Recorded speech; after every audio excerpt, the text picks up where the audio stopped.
Tonight, breaking news in the Midland City hostage situation. Plus, students watch the Super Bowl and raise money. Stay tuned. TrojanVision Nightly News starts now. From the high-definition digital production center on the Troy campus, with news from Troy University locations around the world, this is TrojanVision Nightly News. Hello and welcome to TrojanVision Nightly News for February 4th, 2013. I'm Judson Garner. And I am Bailey Majors. Thank you for joining us this evening. The 7-day hostage standoff in Midland City is over. It ended with the death of the kidnapper this afternoon. Officials say that 65-year-old Jimmy Lee Dykes is dead and the 5-year-old boy Dykes kidnapped is alive and well. An FBI official said law enforcement entered Dykes' underground bunker this afternoon in an attempt to rescue the boy. The result of that attempt was the death of Dykes and the safe rescue of his victim. Dykes was accused of killing school bus driver Charles Poland last week and kidnapping the boy. Dykes held the boy in his homemade underground bunker for the last 7 days. Police had been in a standoff with Dykes since last Tuesday when the incident occurred. Once again, the Midland City standoff is over. Kidnapper Jimmy Lee Dykes is dead, and his young victim is reportedly alive and well. Business people and Troy students gathered over the weekend to learn lessons in leadership in honor of Black History Month. Terry Yu has the story. This past weekend, Troy University and the City of Troy held their 12th Annual Leadership Conference celebrating African American History Month. This conference is designed to celebrate African American History Month, and it is for our Troy University students and for the community members of Troy and the surrounding areas. This conference was not just for certain people to attend. A variety of people attended. Not just for like African American issues, but also like in general, like a challenge not just to Black people to step up as leaders, but for like white people or women to work together in all these, like what he said, unfreedoms, you know, homeless, poverty, injustices, inequality in many different areas. Why should students attend this conference?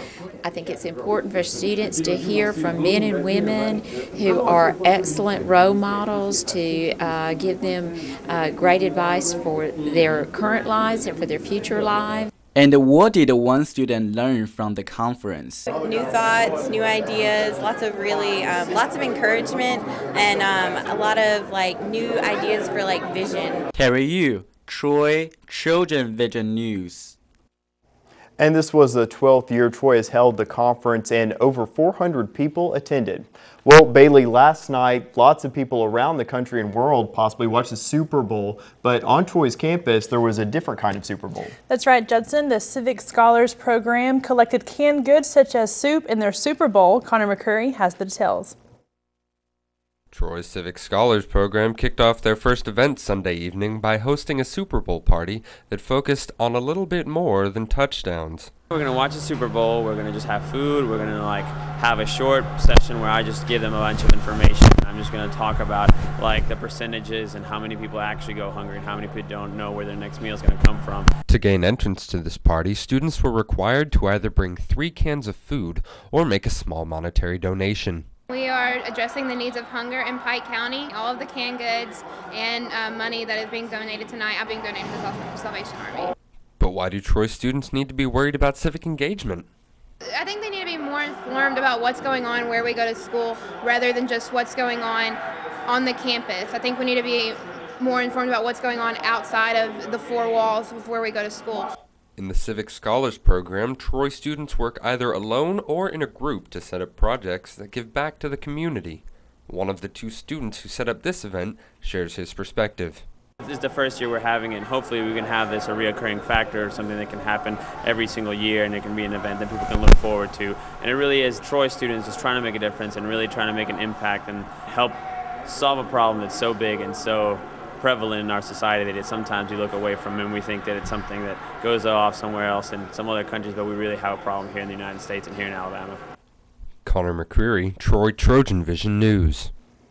The Civil Scholars Program raised $200 from their Super Bowl and were able to collect 84 canned goods. All proceeds went to the Salvation Army. And now taking a look at news from around the state. In Montgomery, legislators convening tomorrow will face issues ranging from abortion to gun laws. The House Republican caucus is pushing a constitutional amendment that would make it harder to restrict gun laws in Alabama. Two Democratic leaders are backing a bill to allow people to keep their guns locked in their vehicles at work.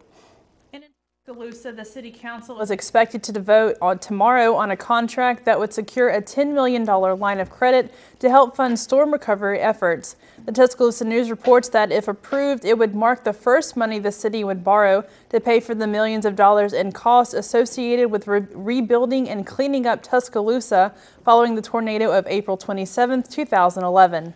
And also coming out of Montgomery, a group of lawmakers held a news conference to announce legislation being introduced to exonerate the 9 Scottsboro boys accused of raping 2 white women in 1931. A news conference was held this morning at the State House.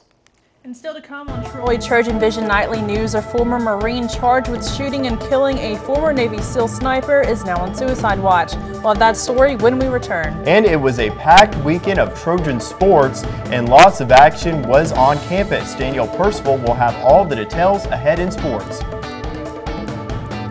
For the first time in the history of Trojan Arena, the basketball teams doubled up Saturday night with 2 Trojan victories. I'm Danielle Percival. I'll have the details of those games coming up.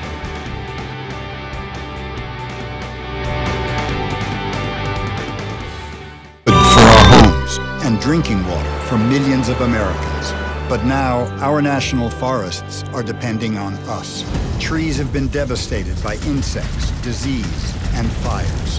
The Arbor Day Foundation asks for your help in replanting our national forests, because so much depends on what we do today. Visit arborday.org. See what we're doing. See how you can help.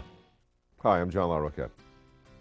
As an actor, I've made a career of TV and performing on the Broadway stage. But if I was disabled, couldn't I still act? We all adapt to our abilities. We find ways to overcome our limitations. Only abilities matter. Visit Kessler Foundation on Facebook and tell us your abilities. And go to KesslerFoundation.org, where only abilities matter.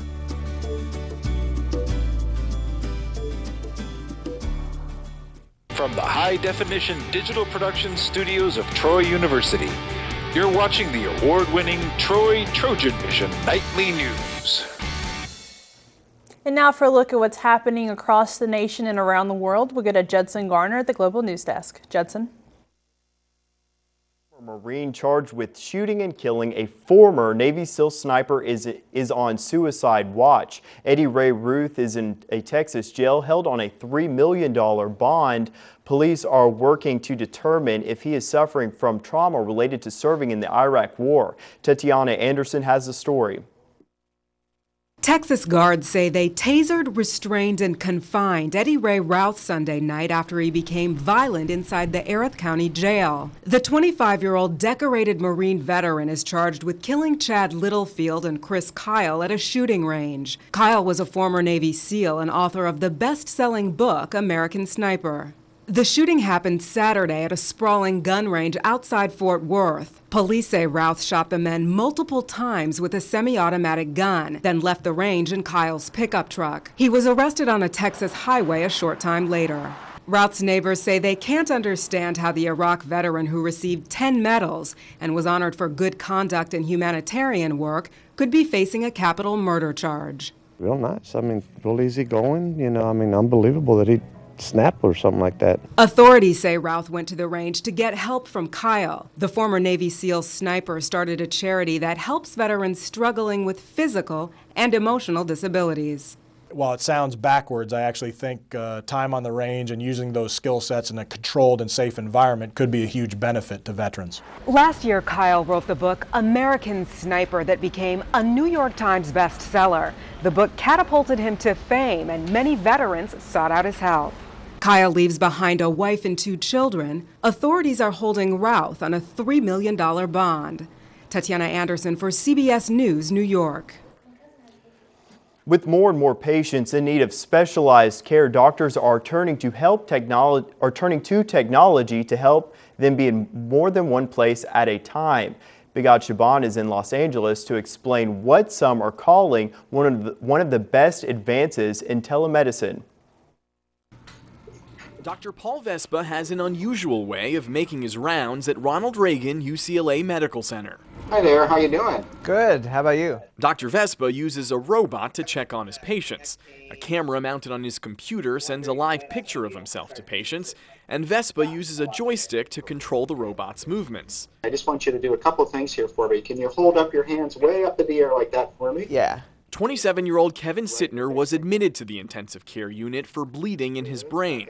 Doctors examined him in person, but he also had periodic visits from the robot. I thought it was pretty cool. I mean, it's probably the next best thing, right? To having a doctor actually come in and talk to you. It feels like you're actually talking to the doctor. You see his face there, and he can see you. Doctors can also control the robot from home. That way they can check in on patients whenever they need to.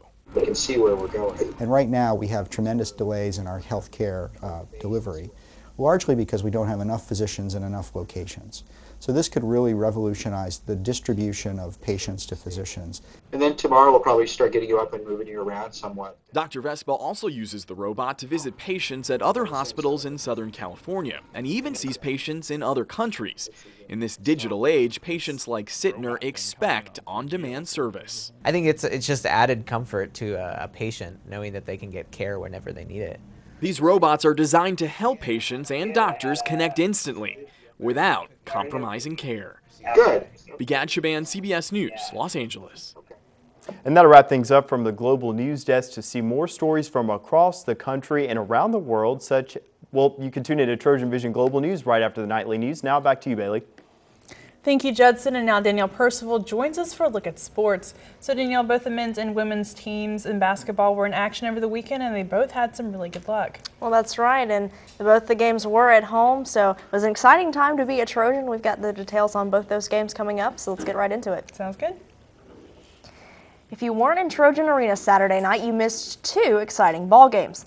While it might not have been the down-to-the-wire finish the men's team has been seeing lately, there's nothing wrong with having a comfortable lead. But when you win by 19, you've earned the right to be a little flashy. Troy beat Louisiana Lafayette 71-52 Saturday for the team's largest margin of victory this season. It's probably our best overall game of the year because we played both ends of the court very well. The men's basketball team has now won 3 out of 4, and Maestri says their success can be attributed to team chemistry. They really did a good job collectively. There's no question they developed better chemistry, and that's something that may help them down the road. I do think they are better as a group than they were a few weeks ago.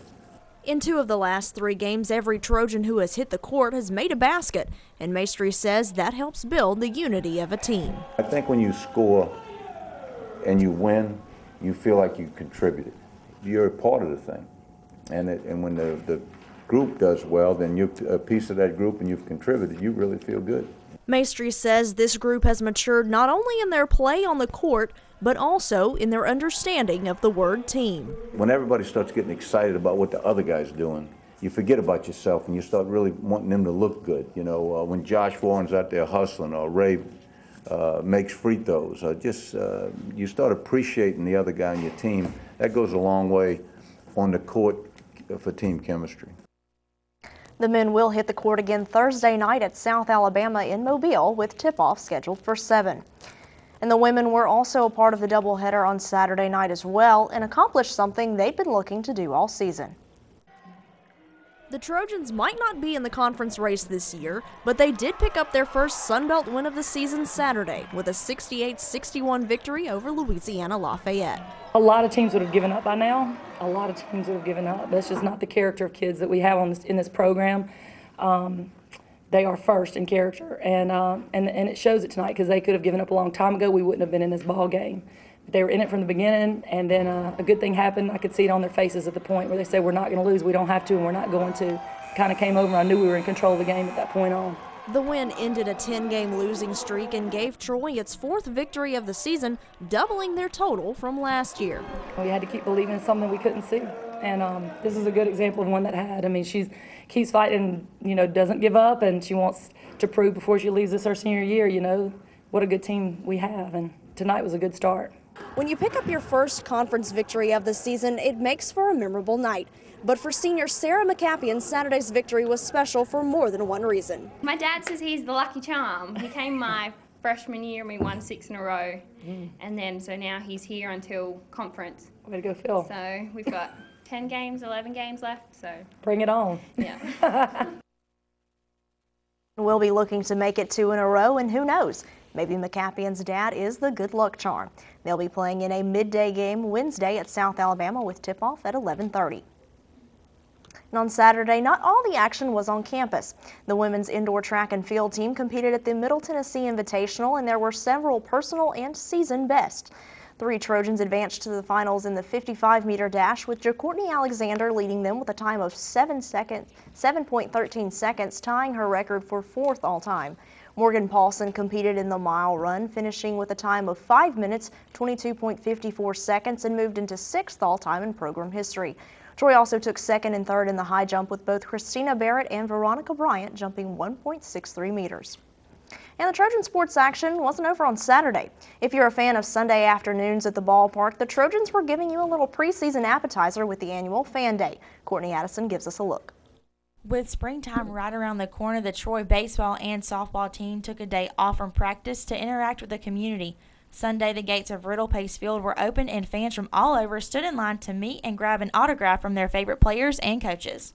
Oh, it was a great turnout, a beautiful day to have Fan Day, great crowd. I mean, I was so appreciative of the number of fans that came out. To have this big crowd come out and these girls literally spend a long time filling out autographs for young fans, that's really, really a good sign for the great sport we should have all season. Both Pierce and Davis introduced their team and coaching staff. They also gave a short bio about each player. Davis added that she feels it is important for the fans to know more about the players than just the number they wear on their back.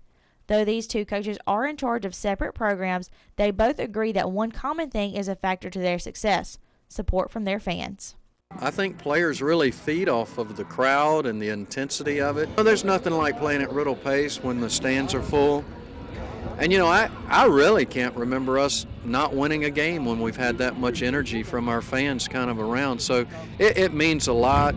Certainly think our players play better when they're here and they're loud and help us with the momentum of the game. To have the stands filled to capacity, we love showing what we can do for the fans, and our kids go around after the games and go around and shake the fans' hands and make sure that they're welcome to come on the field and be a part of the activities, because we really appreciate the fan support, so it just means the world to them. Pierce also said Fan Day gives young players the incentive to practice and work harder. Courtney Addison, Troy, TrojanVision Sports. Well, baseball season is just right around the corner, but for the softball team, action is beginning at the end of this week. The team will be playing Georgia State at the Bulldog Invitational in Starkville, Mississippi on Friday.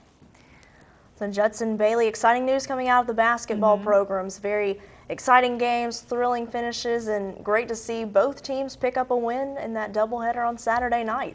Absolutely. Congratulations once again to the men's and women's basketball team. Congratulations to everyone that participated in track this weekend. It seemed a really great weekend for Trojan athletics. It's always a great weekend to be a Trojan. Absolutely. Yeah, and softball's coming up. And speaking of softball, still to come on TrojanVision Nightly News, we'll hear from head coach Melanie Davis to talk about the softball season. But first, temperatures seem to have been warming up this weekend, but will we need to keep a jacket on hand, Jamarlo?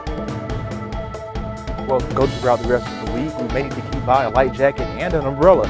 I'll have more coming up next in weather. Need physical activity. That learning to swim can keep them safe. You don't have to be an Olympian to know how to get your kids involved in swimming. Go to swimtoday.org and take the first step. Some risks are obviously not worth taking. Some aren't as obvious, but could be just as deadly, like the risk for type 2 diabetes. Take the diabetes risk test and stop diabetes before it stops you. I decided I wanted to go back to graduate school. And I was looking for a college that would be able to accommodate shift work and family life, and the Troy schedule fit in very well with my lifestyle. On campus or online, Troy offers you in-demand degrees sought after by the law enforcement community. Troy University. It's all you need to know. My name is Stephanie Birch. I'm a Deputy Chief of Police, and having that degree from Troy is what allowed me to be who I am today. From the high-definition digital production studios of Troy University, you're watching the award-winning TrojanVision Nightly News. And now Jamarla Phillips joins us for a look at weather. So Jamarla, we've had a lot of different kinds of temperatures, and it seems like we've gotten a lot of rain lately. After some cooler temperatures to start our weekend off, now it seems a little bit warm again. Yes, temperatures have definitely warmed up, but they may cool back down as we go throughout the rest of the week. But I'll give you more right now. Okay. But first, let's take a look at our campus snapshot. Taking a look at Bibb Graves Quad, we can see that it's been a pleasant day outside today. Like Justin said, very warm temperatures, but as we look at our current conditions right now, we can see that temperatures are clear right now. Temperature coming in at 59 degrees. Dew point 31 degrees, humidity at 35%, barometer at 30.04 inches and falling, with our winds coming from the south at about 8 miles per hour.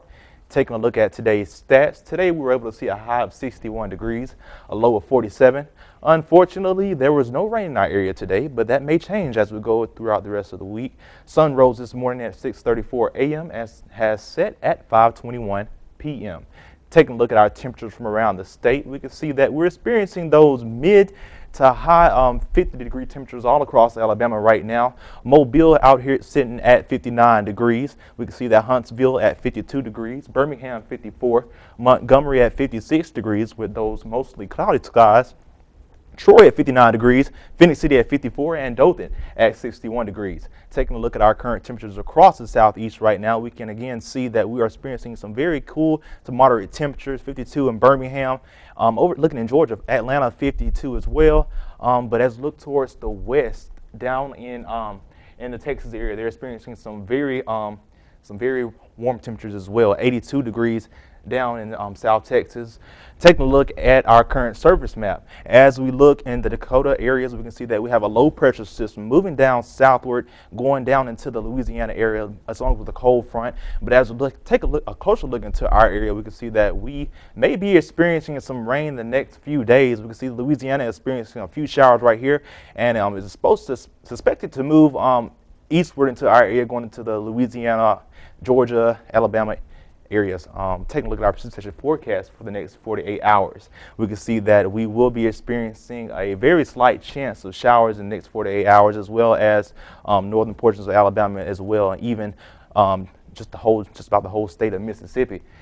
Taking a look at Tuesday's forecast. Tuesday, we're expected to see a mild chance of rain, mild chance of showers, but that may change as we go into Wednesday. Wednesday, that rain will have moved out of our area, and as we take a look at Thursday, the rain will unfortunately come back into our area. We may be experiencing up to a quarter of an inch, or maybe even an inch of rain in our area on Thursday. So definitely be on the lookout for that. Make sure that you keep a light jacket on hand, or even an umbrella. Taking a look at Friday's forecast, that rain will have moved out of our area. And as we take a look at tonight's forecast, tonight we'll be seeing mostly cloudy skies, late showers later on tonight, light and variable winds coming from the south-southwest at about 3 miles per hour with a low of 47 degrees. Taking a look at tomorrow's forecast. Tomorrow again, we will also be seeing those mostly cloudy skies, a chance of showers late in the afternoon, light winds coming from the south-southwest at about 5 miles per hour with a high of 68 degrees. Taking a look at our 4-day forecast. Taking a look at Tuesday, we can see that we will be seeing some partly cloudy skies on Tuesday with a high of 68 degrees and a low of 47. Taking a look at Wednesday, things will seem to warm back up, a high of 73 degrees and a low of 51. And taking a look at Thursday, that 60% chance of showers, high of 65 and low of 55. And Friday, partly cloudy skies and a high of 65 degrees. So Justin, Bailey, as we go throughout the rest of the week, we're expecting to see some cooler temperatures come back in, but as we look at Thursday, we're definitely looking for some rain to come into our area. Yeah, it's a good mix, and I think Wednesday it said it was going to be 73 degrees. Right. Yeah, that's pretty warm. Right. All right, well, thanks a lot, Jamal. All right, thank you.